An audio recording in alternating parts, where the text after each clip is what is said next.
Well, joining me for a conversation this morning is Dr. Kwame Asante. He is a political scientist and director of the Center for European Studies at the University of Ghana. Doc, memoachi na pome.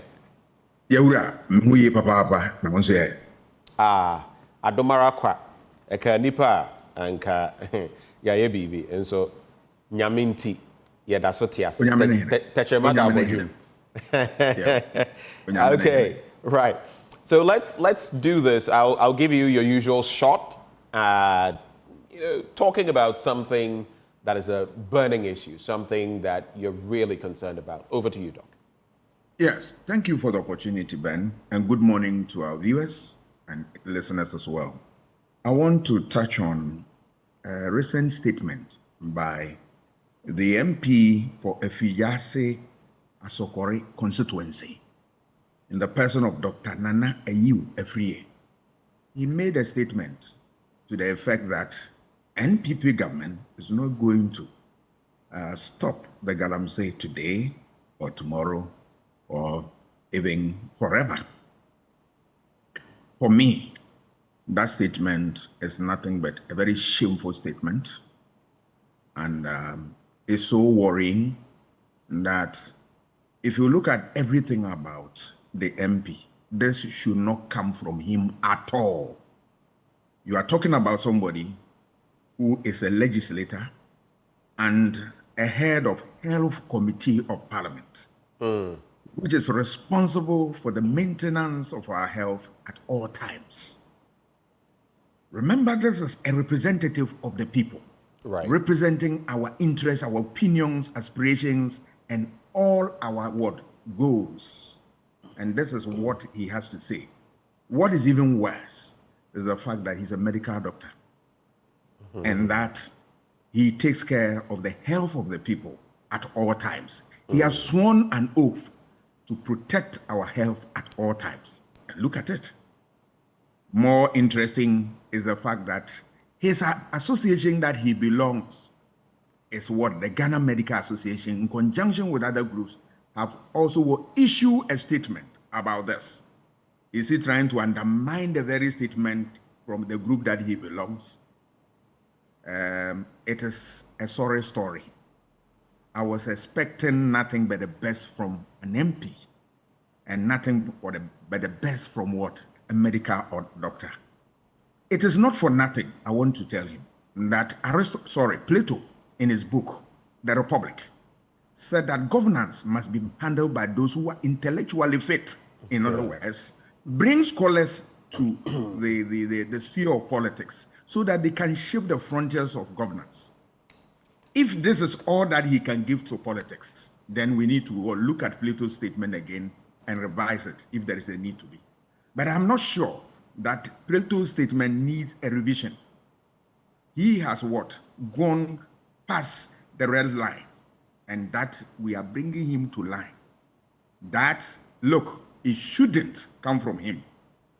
If you cannot do anything, silence is golden. You just keep quiet. But to bring this thing, because the essence, according to Plato, to have philosopher kings, people bringing intellectuals to the game of politics, is that when you leave politics to people who are not highly educated and all that, you are likely to have an undermine governance system. Is that all that he can show to us? By this statement, what does he want the ordinary man who has little or no education? What do you expect him to say? Do you expect that person to talk about scholars who they think that they are the epitome of everything, they are the eyes and noses of society, and this is all that he can give to us? But he must remember that from Aristotle, he's saying that anybody who doesn't rule, or any government who doesn't rule in the interest of the people, that government is nothing but a useless government. And I don't want him to put the government into that category, because I know the government is not. And that some of these statements will go a long way to affect the credibility, the chances of the government. And that I expect the government and the party to call him to order. Well, interesting thoughts you've brought to bear, Doc. Let me just add this. Of course, it is very worrying, the fact that he's a medical doctor. He is helming the health committee in Parliament. So for me, when I heard it, I was taken aback. But I've come to realize that politics is what it is in this country. And you were maybe in a way also referring to the concept of a philosopher king, if you want to go back. And yes. These we read, you know, back in school, right? I am sorry to say, but I don't think it's either. A lot of our politicians, they are very well trained. Some of them, they are of the Oxbridge, you know, group, Oxford, Cambridge. Some of them, you would have some of them from the Ivy League institutions, Penn State, MIT, Harvard, all these institutions. But if you are not able to bring your thinking to bear on matters of national scope, then I think your education is useless. But I don't think that it is not that they don't know. I think it is that politics, it's like a cloud that covers their faces, covers them so that they know the right thing, but they don't do it and they don't say it. I always say there are so many politicians from different sides. This ruling administration, so many have come, sat in the studio with me. We have engagements with them before we go on air and after we go on air. Some of them will tell you before we go on air, oh, but but when they come on air, it's a totally different thing. They will do their best to defend it. Some others will come, and afterwards, recently, someone came on the news review, and later when the person left, you know, there was an interaction, and the person was like, oh, you know what you are saying is right, but I can't agree with you on air. So the duplicity is our problem. I don't think it is that they don't know that this is right. But having said that, just a quick point. Just about, is it 2 days ago, the running mate of the NDC, Professor Nana Jane Opoku-Agyeman, also said, to my horror, to my shock, that, listen, when we come, we are going to train galamseyers so that they know how to do it in a sustainable manner. Now, I've heard some people try to explain away that, oh, she mistook or lumped up small-scale miners and galamseyers. I am not here to explain for her. She chose her words. The point is, this rhetoric is very worrying because we see how bad the political class has handled it. And I think it is egregious that a running mate would say that. She's someone I respect a lot, but I think she should do her research well on such a subject before speaking to it again. And just to add to that, I just saw this message from Dr. Ken Ashigbe. We know the role he's played in this fight against galamsey. His latest piece, which he's shared, he says, let nobody deceive you about timing. We have been fighting the scourge of galamsey since 2017. Now, the critical matter of illegal mining, galamsey, has come to a head. We have turbidity at 14,000 NTUs. We need to act now together as a country. It is about today's generation and the next generation and not the next elections.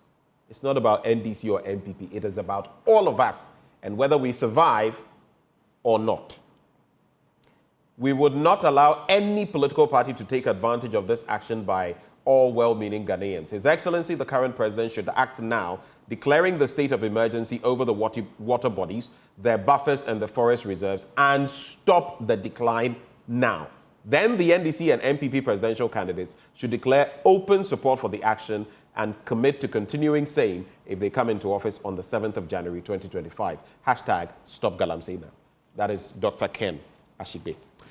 Well, let's get into the papers now, and I'll start with the Daily Graphic newspaper. We won't fail you, EC assures parties. There's NHIS should provide free cover to people above 60 years. That's according to a lecturer. Mahama urges clergy to show interest in elections. Maybe not partisan interest, because we've seen some of them show interest, yes, but partisan interest. And you wonder what is happening to the clergy. Nyansafuono, I don't know whether we found them. Stop stigmatization against breast cancer victims. That's according to a survivor. And government and the GERSAL to provide 166 million Ghana cedis interest-free loans to farmers. So let's get into the stories now. I'm sure you followed portions, at least, of the IPAC encounter yesterday, Doc. No. Let's get into that story. Yes. The Electoral Commission has asked all political parties and other stakeholders in the general election to trust it to deliver a credible register and elections. Quoting the chair, she says, "We assure you and the good people of Ghana we are working tirelessly to ensure that the 2024 election is free, fair, credible, and transparent." The chairperson of the EC, Jean Mensah, stated, "Now, as the body mandated by Article 45A of the 1992 Constitution to compile the register of voters and revise it at such periods as may be determined by law, we urge you to trust us to perform our functions as enshrined in the Constitution." As she averred and stressed that, quote, "We will not fail you and we will not disappoint you." Let me look at other aspects. Now, there was the first televised IPAC meeting, and the EC chair said that subsequent ones will also be televised, and we in the media are very happy about it. The IPAC meeting was organized by the EC to engage registered political parties, and there were a matter of matters that came up. For example, the IT consultant to the EC, Dr. Yao Fourier, stated that the country's electoral register was as clean as anyone could get, robust and ready for the 2024 elections. What do you think about this comment, especially with the positioning of the NDC still? And I'm also curious to find out what you thought about statements by some of the political parties. Some saying, no, we still need a forensic audit. Others saying, no, this should suffice. What is your take? Yes, I'll look at it from two perspectives. One, the NDC still position that they need a forensic audit, and that I also heard Dr. Omane saying that they will not release all the information for strategic reason and all that. I'm surprised to hear that. Because if the whole business is to help to rid the register of certain anomalies and all that, that will undermine the fortunes of the election, and you have information, why don't you give it up? Right. You have commended the EC that what you give to them, they will work on that and all that. What is it again that you want to hide from them? For what? If the whole essence is to ensure that you have a register that is fit for purpose, if you have anything, surrender it. And the way you commended the EC, in the same way, they will do a good job for you to look at it, and then whether you want to commend or condemn, the decision is yours. So right. I don't get it. The other bit, those who said that, yes, we still need forensic audit, and those who said we don't need them. My position on it is that, look, if you listen to the EC and the fact that the EC admitted that some of the things that NDC put out as some of the worrying signs, they've been able to deal with them, and they acknowledge that indeed that happened. For me, is the way to go. The fact that there was somebody sitting somewhere and manipulating the system, right, was bad enough to undermine the whole system. Are you talking of Pusiga?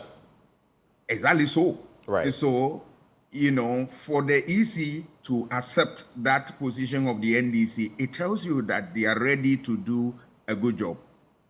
What is more interesting is that they have even promised that after the cleanup, they will also give you opportunity to go through the register again, I think for the last time. For me, these are all transparency processes. So those, I believe that the NDC should look at their position and then do something drastically to change that position, because what you provided, they work with it. So why are you hiding something from them? Right.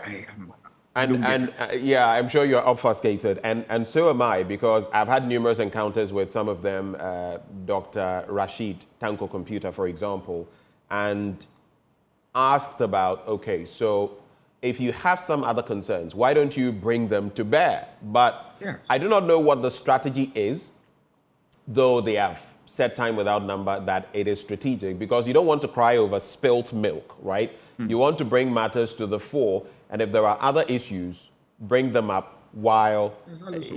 they say you strike the iron while it's still hot. You make hay while the Yes, sun still shines. shines. So I don't know, but I'm not a strategist for them. And No, it is whatever. a non-starter. That strategy doesn't help anybody. If the intention is to help to get a register that is fit for purpose, I Right. think that strategy must be thrown away and then provide the information and then monitor the process. I want to see a situation where those machines that have been tampered with, they will be able to do a good job on them, and then the party will satisfy themselves that what they've done is nothing but the best for the exercise. That's it. All right. Let me run this by you. There are two more things I want to run by you on the IPAC meeting. So, Dr. Abu Sakara Foster, founder of the National Interest Movement, he's also written on this. He says the EC must yield now in the national interest. And this is what he says. IPAC is a sham, if only used to justify the EC's predetermined position. The use of rent a party participants to blindly support its position without cogent arguments is a disgrace and not a debate. The very composition of IPAC, which effectively mutes the voice of independent contestants in the electoral contest, is questionable. All presidential aspirants must have representation in any conversation. It goes on, and he says the EC must not be left to the full luxury of creating contrived institutions and instruments that bolster its position as an unchallenged referee in a match where it is perceived to have vested interests and a weighted hand by virtue of its intransigence to full transparency. What do you think of this? Because for me, I felt IPAC meeting, but then I listened to some of the speakers, and you would almost think they either were of a certain political orientation or they were smack in the corner of the EC. And let me just put it bluntly. I listened to Akbalu, for example, speak from the start, and I was asking myself, okay, he left me scratching my head. Even more was Ekweadonko, who didn't speak to the issues, but castigated a certain political party. And I was asking myself at a point, are these politicians speaking in the interest of the nation and their political interests, or is there something more amiss? I felt some of the comments yesterday were downright disgraceful. But then again, I don't belong to those political parties. And I don't know what the IPAC has become, but these are the thoughts of Dr. Abu Sakara Foster. Quick reactions, and then we can go into other stories. I think Dr. Sakara is trying to ask for reforms. Reforms within the IPAC, which cannot be done now. So I'm sure he's aware of that.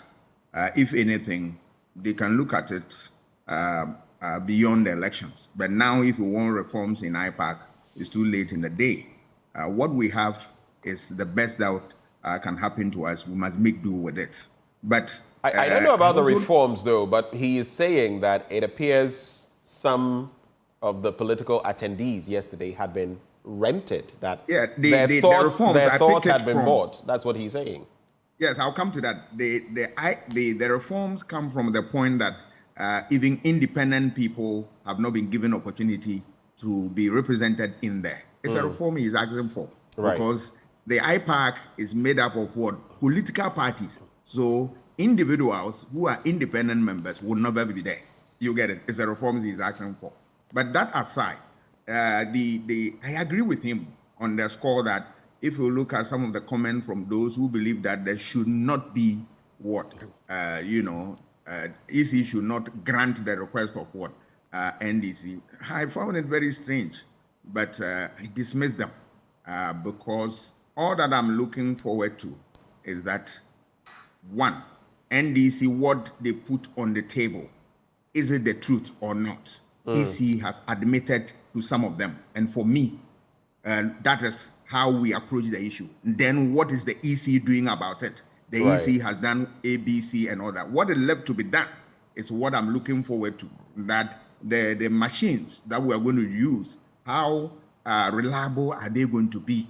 And I want the EC to also focus on that. Then after everything, bring the document to the people to go through. And then my last proposal is that or what I want to find after everything is that are we sure that nobody will also temper it again after everything is said and done? Right. That I am not sure of. The EC should be able to convince me. But beyond that, any other comment that run counter to some of these things, please let's push them away and then concentrate on what we think is meaningful. Let's get into other stories. The Cybersecurity Awareness Month launched. That story there. This year's Cybersecurity Awareness Month has been launched with a call on citizens to build a culture of responsibility and vigilance online. I'm always passionate about cybersecurity-related matters, so that's it. NHIS should provide free cover to people above 60 years. That's according to a lecturer. And policymakers have been called upon to review the free healthcare policy for persons aged 70 and above under the National Health Insurance Scheme to 60 years and above to enable more older adults to benefit from the scheme before they pass on. A lecturer at the College of Health Sciences, University of Ghana, Dr. Priscilla Yeye Eduamwa Atefua, who made the call, explained that since the retirement age in Ghana was 60 and life expectancy of Ghanaians was 64 years, it was incumbent on the state to consider doing things that would favor people aged 60 and above. I cannot say that I don't agree with her. I do. If you go to the UK, they have a similar system there, and people benefit from that. The second one, Mahama urges clergy to show interest in elections. The presidential candidate of the NDC, former President John Mahama, has called on the clergy to actively participate in the upcoming elections, emphasizing their crucial role in ensuring a peaceful and transparent process. You know, nowadays, the clergy have left a very sour, bad taste in my mouth when it comes to politics. You can be political, you can support a political party, but especially when you're a member of the clergy, you should know how to address it, just like my job. You can be political. After all, we all vote, don't we? But when addressing the issues, be as transparent and as fair as possible. With some of the comments that have permeated our political space when it comes to religious, clerics and all of that, I just feel a lot of them, from Aglo to Nyansafue Mohe to some of those on both sides, NDC and MPP, they leave a sour taste in my mouth because some of them are clearly from this or that political party. And when they speak, I can't take them seriously because it is clear this one is either NDC or this one is MPP, and they are speaking. And that is why I also have concerns, my final bit, with the National Peace Council. Because over time, I have watched and listened to and had interviews with the heads of that institution. And sometimes when matters come and their reaction versus other matters, I see clearly that there are certain patterns, but I'll leave it there.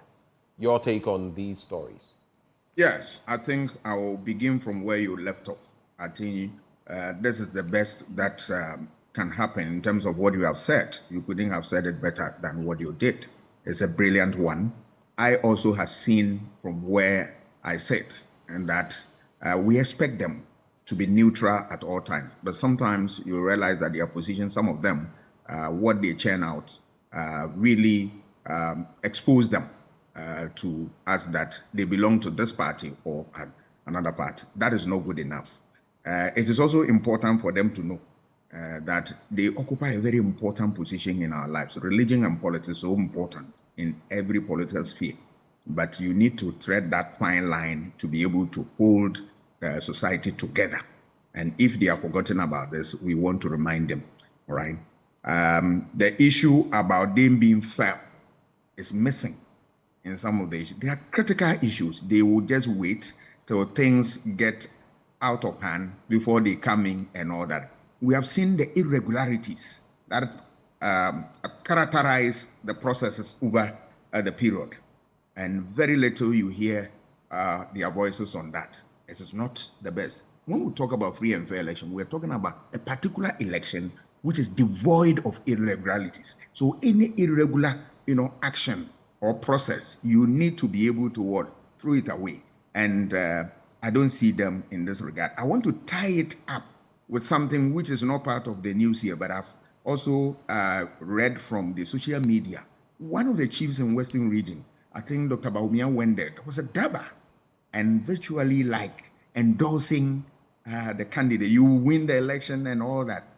I want to remind that chief that he should have had his mind to the Supreme Court's ruling that you cannot endorse anybody, any political figure. But Doc, is right? that realistic? They do it anyway. They've been doing it all the time. What I don't know, because you see, the current president said to a group that, you know, because you voted against this MP, Yes. I am not developing your... If you have someone who comes with a mindset like that, and you, a chief, you've exposed yourself and your community, and that person decides to be vindictive, okay, and says, you know, okay, you endorse the other person, but now I am president, so you two, I'll not come there. What will you do as such a chief? I don't know how some of these... I always say that I respect the traditional institutions, but excuse me to say, some of them don't speak as though they were thinking. Let Mahama come. Tell him, oh, these are the issues in my community and all of that. If you become president, we want you to address them. And we wish you all the best. We give you our blessing. Go. Dr. Mahmoud Bawumia come. Alan Chemartin come. Everybody comes. And you tell them the same thing. But on D-Day, you can go and vote for whomever you please. Exactly so. But once you get this sycophantic and someone else comes and Wahala comes to your community, are you then going to be like, oh, they are... I don't know how some of these people think. I don't know. And why do you want to, you know, glorify leaders? Michael Kwesam said something in his book. He said, when we glorify leaders, they become swollen-headed and it takes them off course. This should guide everybody. Let them do. If you are doing your work, why should I glorify you? All right. In election, I'm not here to what, praise you or what. I'll go and express myself. That's all. And you are occupying a very important and unique position that you should shy away from these things. Anyway, let me move on to the National Health Insurance Scheme story. I also support that call, the 60 years. Yes, because this is where people go on pension, and this is where all manner of health issues also arise. So we expect that there should be that type of a welfare policy that will support them to be able to live up to the time that the America will call them. So I am for it, and I believe that the state will put in resources, not just the policy, but put in resources to drive the policy to its logical conclusion.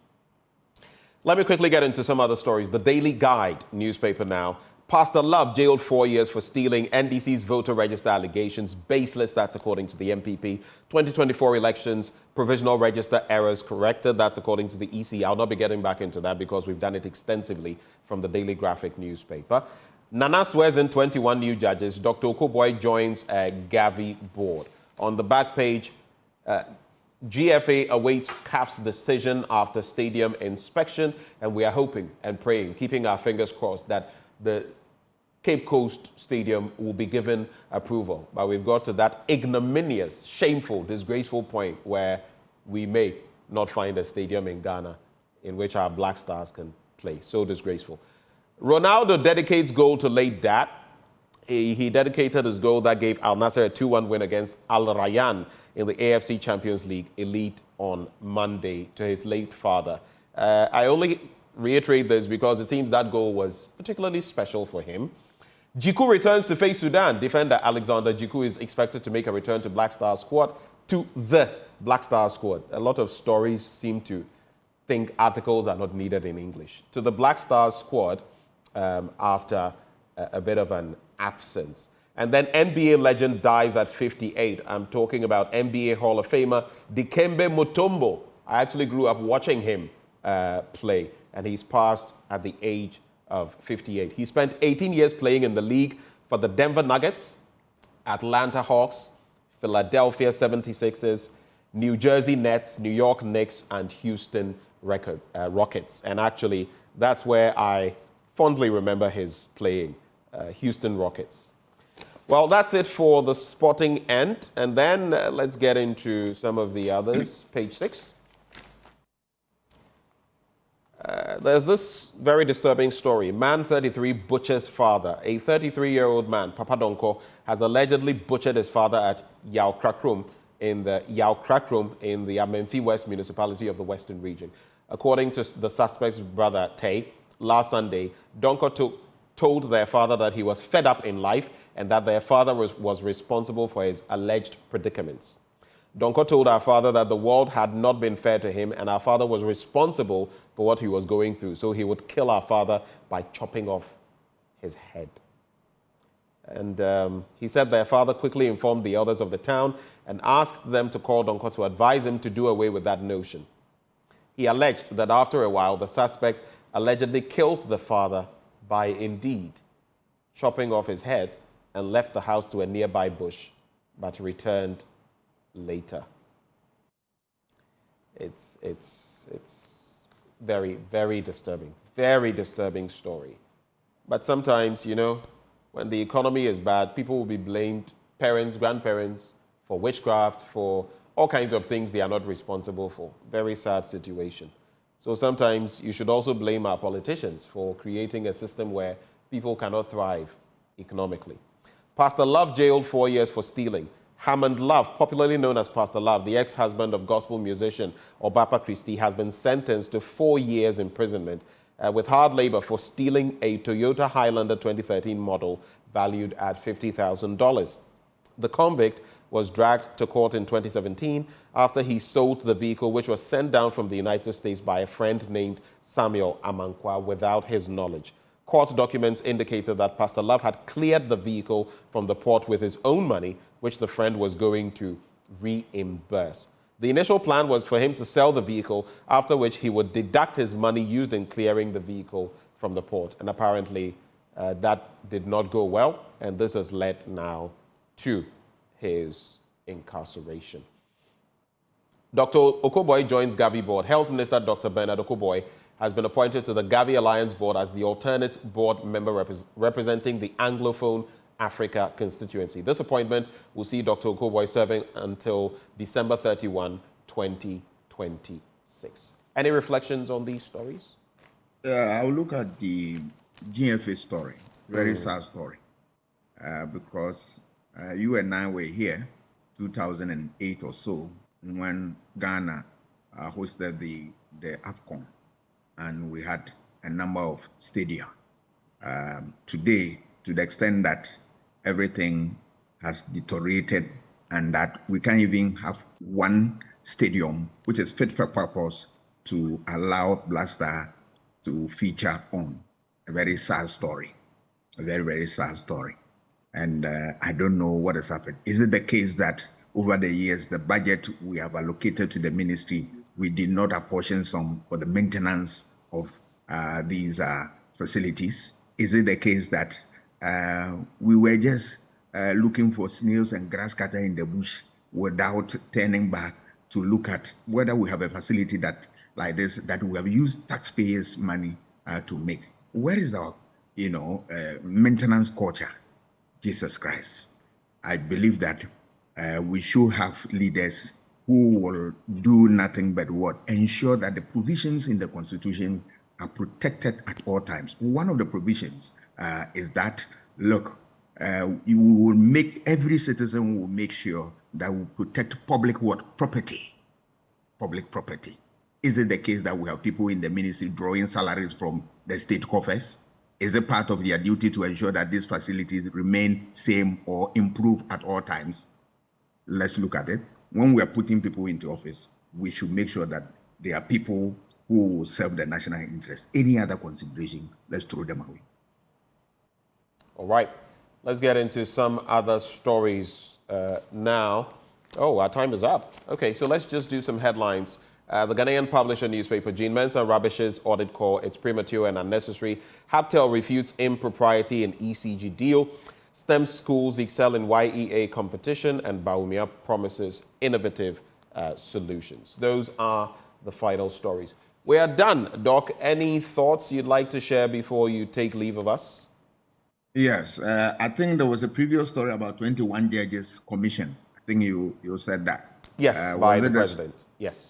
Which judges are we talking about here? Is that High Court or Court of Appeal? Or? Let me just get the details. I've read a story on it from yesterday. But President Akufo-Addo has sworn in 21 new High Court judges, and it goes on to elaborate High Court. The number. Right. Yes. Whatever it is, what we appeal to them is that we have a lot of cases, piling up, and that one of the problems of our judicial system that we have cases piling up. We'll be grateful if they could do us favor by making sure that they work on these things with dispatch, and that we are also, as a society, should support them with all the needed resources for them to be able to do their work, not only effectively, but most efficiently. All right. Thank you very much for joining the conversation this morning, Dr. Kwame Asante. He, of course, is a political scientist and director of the Center for European Studies. Do stay, because up next we serve you the best in sports. Our own award-winning sports journalist of the year, Muftau Nabila Abdullahi, will be serving you that hot. Do stay.